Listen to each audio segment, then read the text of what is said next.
Salut à tous, j'espère que vous allez bien et aujourd'hui on va parler Samsung, on va parler de l'écran d'accueil, de comment le structurer, comment le paramétrer. On va aller voir les modifications possibles, déjà pour apprendre de nouvelles astuces, de nouveaux gestes, de nouveaux paramètres et aussi surtout de comment structurer un peu l'ensemble pour que tout soit un peu bien trié parce que la plupart des écrans d'accueil, on va pas se le cacher que c'est terrible. Non mais je vous le dis, c'est terrible. J'en ai vu des écrans d'accueil chez les gens. Alors, chez Samsung du moins, parce que bon, quand je regarde chez iPhone, ça va, les gens, je comprends pas trop, du coup, tu te dis, ça va, c'est structuré. Mais chez Samsung, la plupart des gens, surtout passé un certain âge, c'est le bordel, c'est le foutoir, on sait pas ce qui se passe, il y a des trous de partout, il y a une application là, puis là, il y a un trou, tu fais pourquoi il y a un trou? Bon, je sais pas, moi ça me convient. Comment ça te convient? Ça peut pas te convenir, là il te manque une application, tu maintiens l'application, tu la déplaces, tu la mets là, c'est tout. Pourquoi tu laisses un trou? Du coup, c'est quand même, voilà, c'est assez marrant. Et je préfère faire une vidéo. J'en ai déjà fait une il y a quelques temps, je crois que ça date d'il y a 1 an et demi, 2 ans peut-être. Elle a mal vieilli, elle a bien fonctionné, mais elle a mal vieilli. Et je me dis que, voilà, une version 2, pourquoi pas? Beaucoup plus simplifiée. Alors après, voilà, c'est assez spécifique comme vidéo. Parce que finalement, la plupart des gens, c'est les goûts et les couleurs. C'est les goûts et les couleurs. Moi, je vous montre ce qu'on peut faire. Je vous dis des idées de comment on peut structurer tout ça. Après, c'est à vous de voir qu'est-ce que vous voulez faire, qu'est-ce que vous voulez prendre comme idée, qu'est-ce que vous voulez laisser comme idée, tout simplement. Parce que j'ai vu chez iPhone, les gens ils font beaucoup d'efforts. Ils sont là, ils mettent par couleur et compagnie. Alors c'est très joli. Alors bon, c'est pas très pratique, je trouve, mais c'est très joli. Là, le but, moi, c'est pas de faire joli. Bon, un minimum. Mais surtout faire pratique. Voilà, faire pratique, faire ergonomique. Voilà, minimaliste, simple, efficace. Bref, sur ce, let's go, on se retrouve directement sur mon smartphone.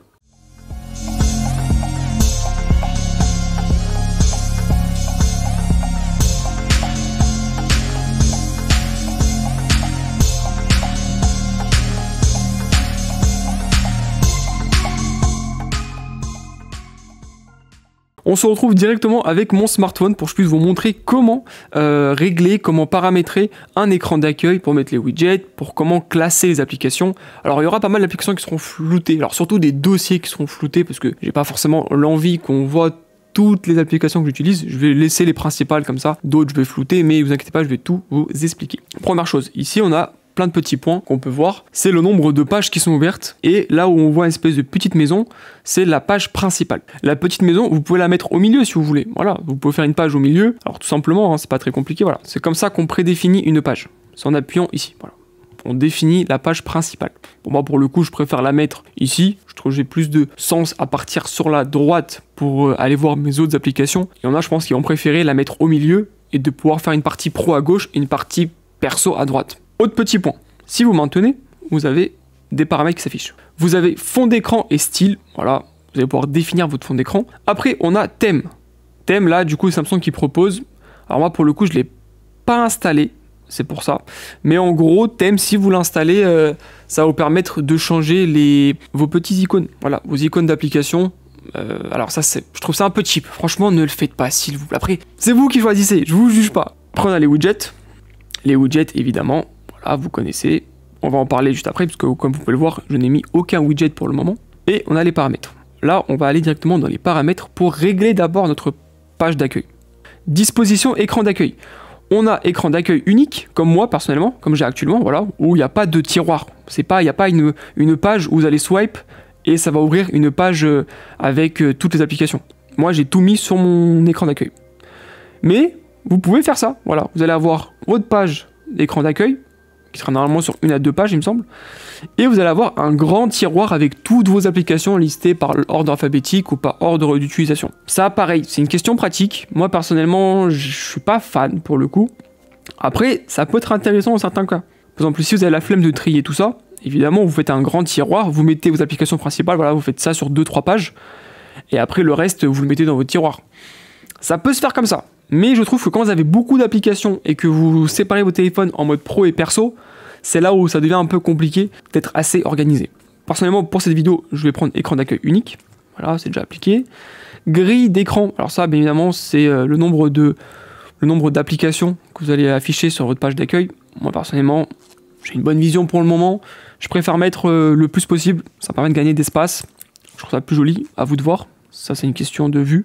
Grille de dossier, alors ça, c'est dans les dossiers. C'est quand vous allez réunir plusieurs applications dans le même groupe.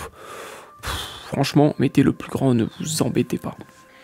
Après, ajout de pages médias à l'écran d'accueil. Samsung O ou Google Discover. Alors ça, je vais vous montrer. Là, par exemple, je vais swipe à gauche. Voilà, Samsung vous propose des podcasts, vous propose les infos du jour, vous propose aussi des jeux et la télé, évidemment. Voilà, c'est Samsung TV+. Franchement, ça, c'est gratuit. Et ça, vous pouvez le mettre juste ici. Mais vous pouvez aussi le désactiver. Ou sinon, mettre Google Discover. À vous de voir. Verrouillage, disposition, écran d'accueil. Empêcher la suppression ou le repositionnement des éléments sur l'écran d'accueil. Ça, c'est à vous de voir. Est-ce que vous avez peur de temps en temps qu'il y ait des applications qui se déplacent, qui suppriment? Vous pouvez l'activer, mais le truc, c'est que par exemple, si vous l'activez, si vous avez envie de bouger ça, bah, impossible de le bouger. Si vous êtes sûr, oui, pourquoi pas dans certaines situations, mais en vrai, pas besoin. Masquage appli sur écran d'accueil. Alors ça, après, à vous de voir. Est-ce que vous avez besoin de faire ça? Moi, personnellement, bon, j'ai pas besoin de masquer des applications. Badge d'icône d'application. Ça, c'est par rapport au nombre de notifications. Voilà, si vous mettez un petit point orange au niveau de l'icône d'application pour montrer que vous avez une notification, vous voulez mettre le nombre, ça va mettre que vous avez 2, 3, 4, 5, 6 notifications sur l'application. Glissement bas pour le volet raccourci. Ça, pareil, ça peut être intéressant. Vous avez juste à faire ça. Ça, pour le coup, je l'utilise. Inconsciemment, je l'utilise. Recherche depuis l'écran d'accueil. Ça, pareil, c'est à vous de voir. Voilà, c'est comme ça. Ça se présente. Vous avez juste à faire ça et ça vous ouvre un petit menu où vous pouvez rechercher une application. Ça, pour le coup, je l'ai beaucoup désactivé, mais c'est vrai que de plus en plus, bah, ça me tente de l'utiliser. Alors, je pense que je vais même le garder. C'est vrai que moi, j'ai pas mal d'applications, vous verrez après sur le côté droit. J'ai quand même pas mal d'applications. Et parfois, bah, au lieu d'aller chercher, je fais ça, je tape en application. Ça, pour le coup, je le garde. Et rotation en mode paysage. Ça, regardez, forcément, bon, je suis pas forcément fan, mais vous pouvez faire ça. Voilà. À vous de voir, est-ce que vous avez vraiment l'utilité de faire ça. Petite chose, si vous maintenez ici, vous allez pouvoir aussi, voilà, accéder à ça, ou désactiver ou activer Samsung O ou Google Discover. Passons au tri. Alors, première chose à faire déjà, c'est d'abord trier tout votre smartphone. Vraiment, vous prenez chaque application, chaque page, et vous regardez, avez-vous besoin de cette application, oui ou non. Hop, vous n'en avez pas besoin, vous maintenez l'application, vous faites, bon, pour le coup, contact, on peut pas le supprimer, mais mauvais exemple.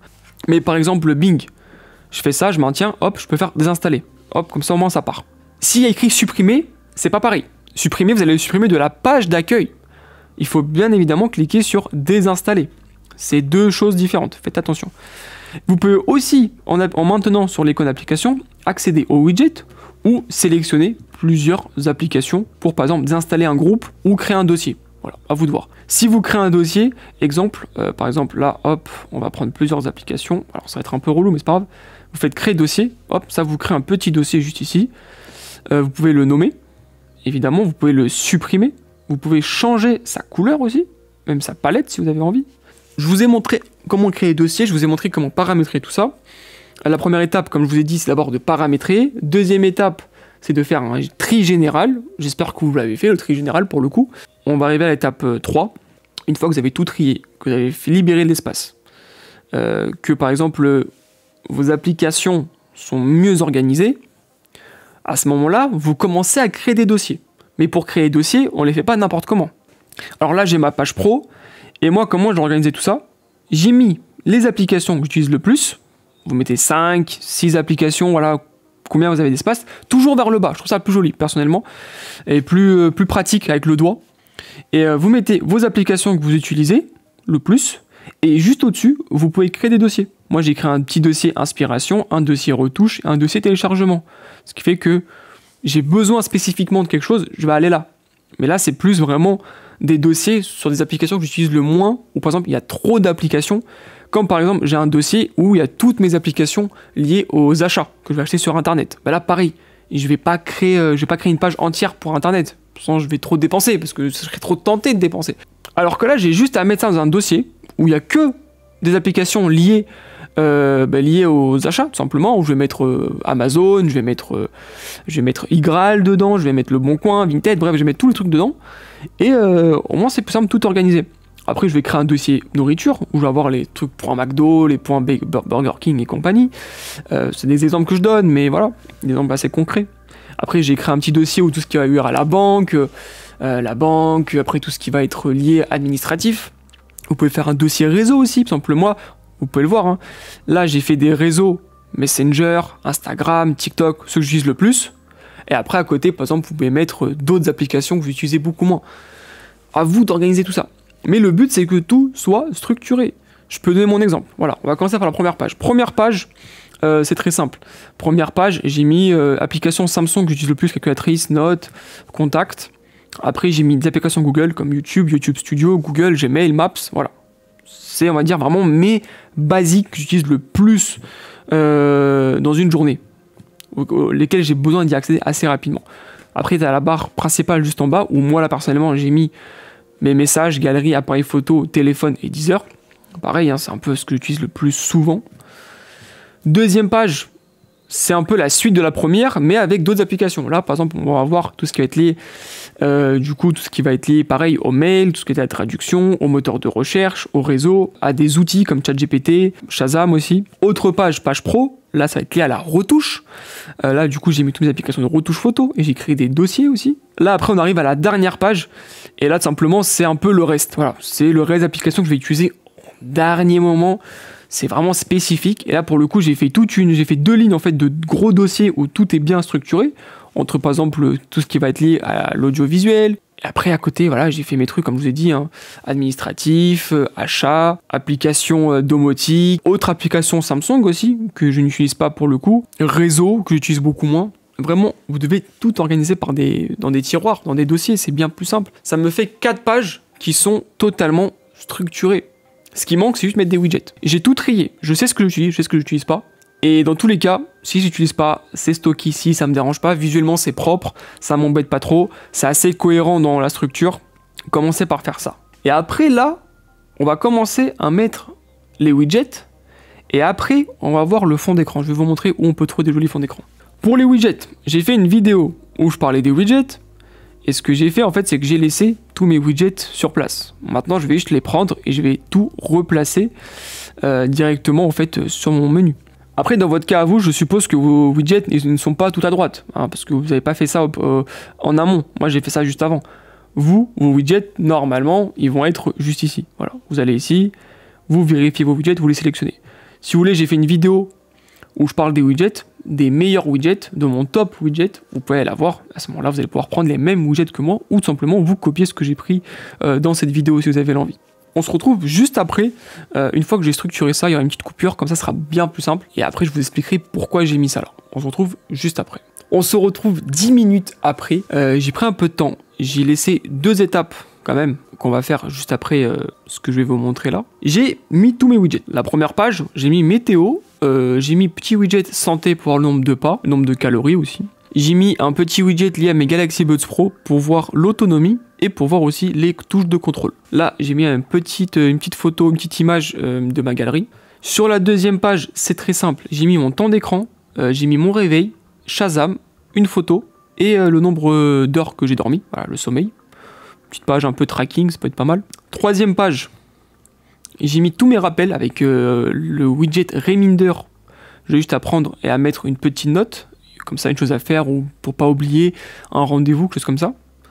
En dessous, j'ai mis ChatGPT et après j'ai mis tout ce qui va être mon stockage et ma mémoire.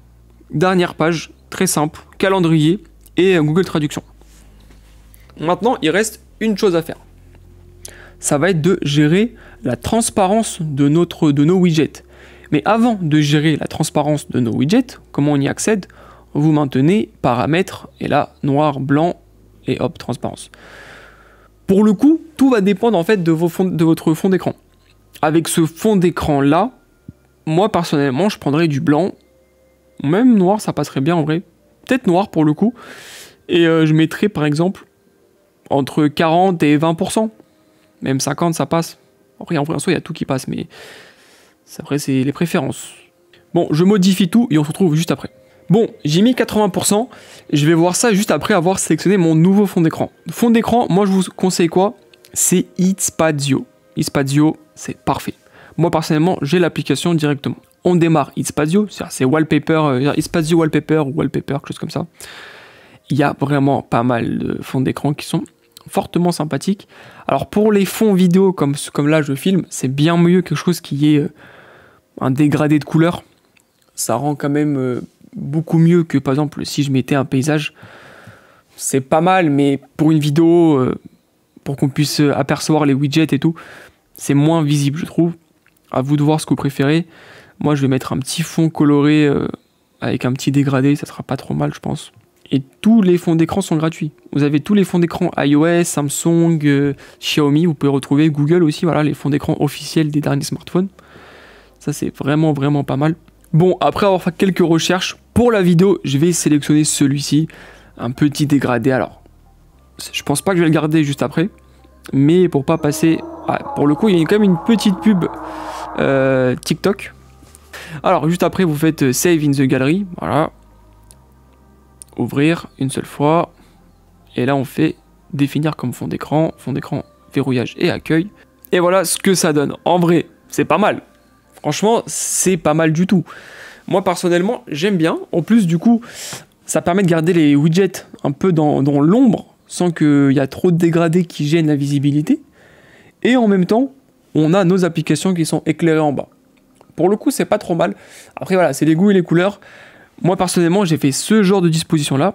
Vous pouvez faire littéralement autrement. Vous pouvez retirer ça, agrandir l'image, la météo, l'élargir sur le côté. Voilà, vous pouvez vraiment faire pas mal de choses. Moi, je vous montre un exemple très simple, un modèle à reproduire qui est très très simple. Et en même temps, qui est très simple et facile à reproduire. Et qui peut plaire à pas mal de monde. Et là, pour le coup, moi, je vais enlever la transparence. C'est vrai que j'aime pas, finalement. Généralement, j'utilise tout le temps la transparence. Mais là, pour le coup, avec ce genre de fond d'écran-là, je trouve que c'est pas terrible. Voilà, j'ai enlevé toute la transparence. C'est vraiment pas mal. Dites-moi, vous en pensez quoi dans les commentaires. J'espère que cette vidéo vous a plu. J'espère que ça va vous aider à mieux vous organiser. C'est pas compliqué, hein, vous pouvez le voir, il y a quand même 3-4 paramètres à faire au début. Après, petit tri, après petit classement dans des dossiers et dans la priorité de vos applications. Et une fois que vous avez fait ça, normalement, et ouais, il vous faut 3-4 pages. 5 grand max, et encore 5 c'est déjà beaucoup, mais il vous faut entre 3 et 4 pages maximum. Et là, normalement, tout sera trié, tout sera bien rangé. Mais faites cet effort, s'il vous plaît, de structurer. Parce que quand je vois des gens qui téléchargent des applications, l'application, elle part tout au fond du téléphone, normal, parce que c'est la dernière application téléchargée. Ce qui fait qu'en fait, parfois, ils ont supprimé une application, il y a un gros trou en blanc au milieu, il manque 2 applications au milieu, et il y en a 2 par-ci, 2 par-là, et en fait, c'est brouillon. Franchement, c'est brouillon. Et quand tu leur demandes, ils me disent « Ah, mais moi, ça me convient comme ça. » Mais tu fais « Oui, ça te convient, mais c'est pas beau. Genre, fais un effort, s'il te plaît. Fais un effort. » Samsung travaille sur One UI pour organiser tout, pour que tout soit joli, tout soit structuré. Et t'es même pas capable de faire un effort et de juste boucher les trous dans ton tiroir d'application. S'il te plaît, fais un effort. Et c'est pour ça que voilà, ce genre de vidéo existe. J'espère que ça vous a plu. J'espère que ça va vous aider. Franchement, c'est simple, c'est rapide à faire. Alors, rapide, tout est relatif, moi, parce que j'avais déjà tout fait à l'avance, mais ça peut prendre un peu de temps, quelques heures dans une journée, mais une fois que vous l'avez fait, bah, il n'y a rien de mieux que d'utiliser son smartphone après, parce que c'est beaucoup plus simple, c'est bien plus ergonomique, et vous allez perdre beaucoup moins de temps aussi, voilà, tout simplement. N'hésitez pas à liker la vidéo et à vous abonner, et nous on se retrouve très prochainement. Je vous dis à plus.